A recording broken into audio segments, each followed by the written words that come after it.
Зголемената инфлација објавена од статистика, повод за партиски препукувања меѓу власта и опозицијата. Од СДСМ обвинуваат дека растот на инфлацијата и цените бил јасен показател дека економските политики на владата се промашени и не даваат резултат. Инфлацијата, како што наведуваат од опозицијската партија, го јаде стандардот. Животот станува се поскап, додека власта, како што велат, не предвидува зголемување на минималната плата ниту во буџетот за идната година. Последните податоци за инфлацијата потврдуваат дека спротивно на уверувањата на власта дека инфлацијата паѓа, таа останува висока и ја јаде куповната моќ на граѓаните. Годишната инфлација во октомври достигна 4,5%, најголемо зголемување од 7% регистрирано кај трошоците за храна и безалкохолни пијалоци, основните производи без кои не може да живее ниту едно семејство. Платите и пензиите не го следат растот на трошоците за живот.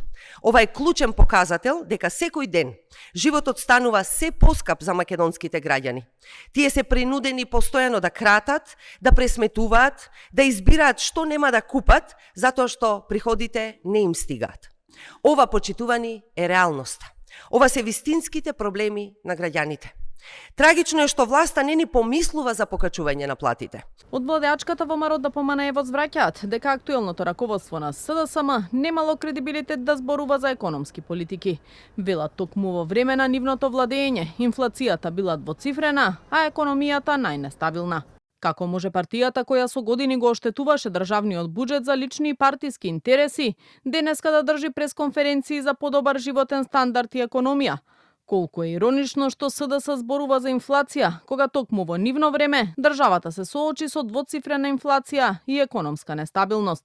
Наместо да излегуваат со вакви теми во јавноста за кој народот очигледно не им верува, најдобро би било СДС конечно да се посветат на внатрешни реформи, се наведува во реакцијата од ВМРО ДПМНЕ. Според последните податоци објавени од статистика, на месечно ниво, октомври споредбено со септември, трошоците за живот бележат намалување од 0,2%. Сепак инфлацијата во октомври е зголемена за 4,5% во однос на лани.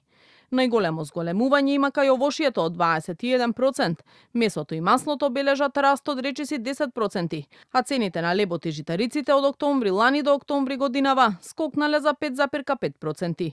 Ваквото зголемување на инфлацијата од владата го препишаа на минатогодишните мерки, а премиерот Мицкоски пред 2 дена порача дека очекува намалување на инфлацијата во ноември и декември.